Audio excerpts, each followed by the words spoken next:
Mais uma vez, em nosso país, está acontecendo com a diminuição das restrições das bandeiras, término de lockdown, as bandeiras passando para medidas menos restritivas, se repete no país o inadmissível.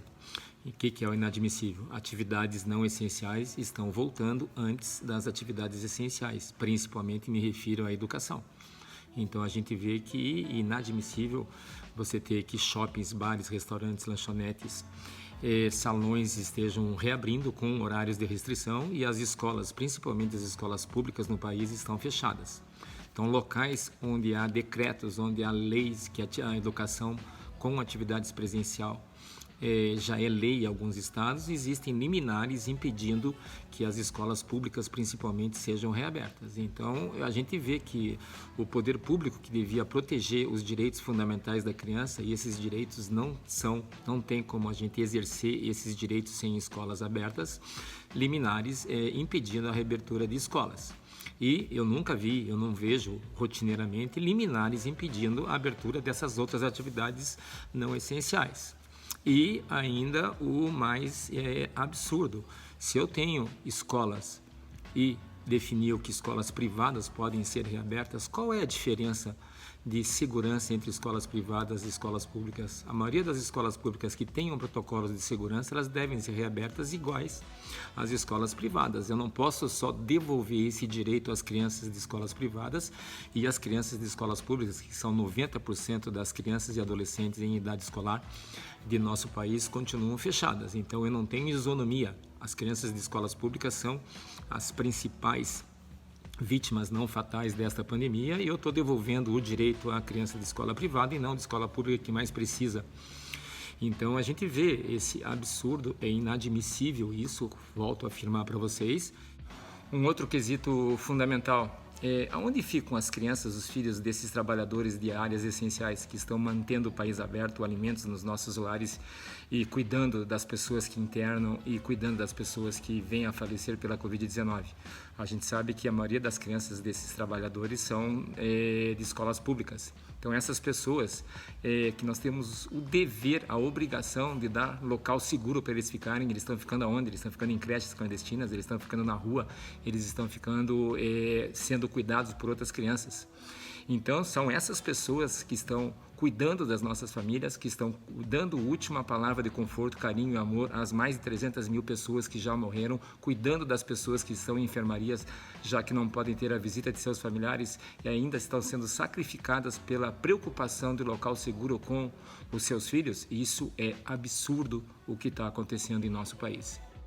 E, paradoxalmente, a gente vê, assim, liminares, como eu comentei com você, e vai ser pauta hoje, dia 7 de abril, do Supremo, a discussão da permanência e reabertura de cultos, de igrejas, não vou discutir o mérito, com protocolos de segurança e com limitação de número de pessoas. Então, por que não se discute no Supremo também a lei, a reabertura que obriga a reabertura de escolas? Aqui em Curitiba, no Paraná, uma coerência, eu cobro sempre coerência das pessoas. Qual que é a coerência? O governador e o nosso prefeito de Curitiba determinou que as escolas só voltariam com a vacinação dos professores. Os professores devem ser vacinados, os profissionais que trabalham nas escolas também devem ser vacinados, têm a sua prioridade. Mas, como a gente comenta, eu não posso condicionar esse retorno à vacinação. A gente sabe a escassez de vacinação, de vacinas que nós temos no país. Curitiba está uma semana sem fazer a primeira dose praticamente, e só fazendo segunda dose porque não está chegando.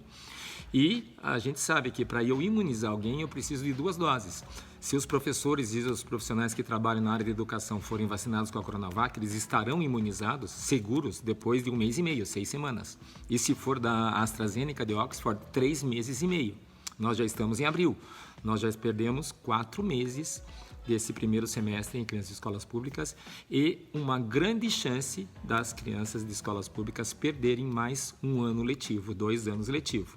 Como eu comentei, uma frase que eu vi hoje, que eu postei, o colapso da educação é o colapso de uma nação. Então não é só o nosso sistema de saúde que está em colapso, o nosso sistema educacional, público principalmente, também está em colapso. E esse colapso do sistema de saúde público, a gente sabe os erros que houve, e na educação eu não consigo admitir que ninguém enxergue esse colapso, o prejuízo que nós estamos trazendo a essas crianças, e que a gente não tenha os órgãos que devem defender esses direitos. A gente não está brigando pelos direitos. Parece que só morte que sensibiliza a população, e a gente sabe que as crianças estão morrendo, estão perdendo qualidade de vida. Já discuti com vocês o suicídio. E várias evidências científicas, crianças de escolas públicas, esse fantástico trabalho feito em São Paulo com as crianças de escolas públicas, que foi comentado no Brasil inteiro, uma área de 131 municípios com várias escolas públicas, não houve aumento de gravidade e não houve aumento do número de casos. Então, tem que tomar uma consciência, nós temos que tomar uma atitude para não permitir mais essa desigualdade de não abrir escola pública e abrir escola privada. Sou a favor de abrir escola privada, mas eu tenho que abrir escola pública desde que elas tenham protocolos, e muitas escolas, principalmente as escolas com protocolos de segurança, devem ser reabertas. Então, esse condicionar a vacina não tem nexo, isso tem que ser voltado, tem que correr em paralelo, e a gente sabe dessa escassez de vacinas. A coerência, eu não julgo ser uma qualidade, a coerência é uma obrigação, principalmente de gestores. Se em Curitiba, no Paraná, foi condicionado o retorno às atividades escolares à vacinação dos professores e profissionais que nas escolas trabalham, por que é que foi permitido que os professores de escolas privadas retornassem sem terem sido vacinados? Nenhum foi vacinado. E as atividades de escolas públicas não foi permitido, se os dois têm a mesma atividade profissional. Então, esta é a coerência que eu cobro, e isso não pode acontecer. Tem que reabrir escola privada e tem que reabrir escola pública, e a vacinação tem que correr em paralelo. E a outra dado que eu não consigo entender, que o Brasil é o único local do mundo, é essa redução de 1/3 do número de alunos. A quantificação, quando você vai mensurar quantas crianças devem voltar, você deve quantificar pela área física da sala e não pelo número de crianças dessa sala. Se você respeitar o distanciamento de 1,5 metro, hoje já existem evidências que 1 metro é o suficiente, mas não vamos discutir esse mérito. Com 1,5 metro, quantas crianças cabem? Então, se couberem todas as crianças com 1,5 metro de distância, deve voltar todas as crianças todos os dias. Exemplo, se eu tenho uma sala que cabem 15 alunos com espaçamento de 1,5 metro, e eu tenho 15 alunos nessa sala, esses alunos devem ir horário integral todos os dias, todas as semanas. A divisão deve ser feita se cabe em 10 alunos, eu tenho 20, então vai metade e metade. Agora, a criança ir uma semana e ficar 2 semanas em casa, com o ensino remoto, com todas as limitações que a gente sabe que esse ensino remoto tem, isso não tem nexo. Então, tem que ter uma conscientização, a classe política, a classe que defende os direitos das crianças tem que ter uma mobilização, e nós não podemos mais permitir escolas fechadas, escolas públicas principalmente fechadas. E os números a gente está vendo que são altos, a vacina não vai ter um resultado imediato. Para a gente ter essa imunidade de rebanho, nós vamos levar até o final do ano, e temos que iniciar o mais rápido possível a vacinação de professores, mas repito, a retorno à escola não deve ser condicionado à vacinação de todos os professores, e principalmente a imunização, e não só vacinação deles. E nós temos que ter essa isonomia. As crianças de escolas públicas têm os mesmos direitos de crianças de escolas privadas e estão tendo muito mais prejuízos. Então, nós temos que ter a conscientização. Todos os movimentos que nós temos no Brasil estão tendo sucesso, mas a briga é pela escola pública, porque as escolas privadas no país a gente sabe que está aberta, e as crianças de escolas públicas nós temos que lutar por elas, porque são poucos os que enxergam e defendem os direitos dessas crianças, que são as grandes vítimas desta pandemia. Um grande abraço a todos.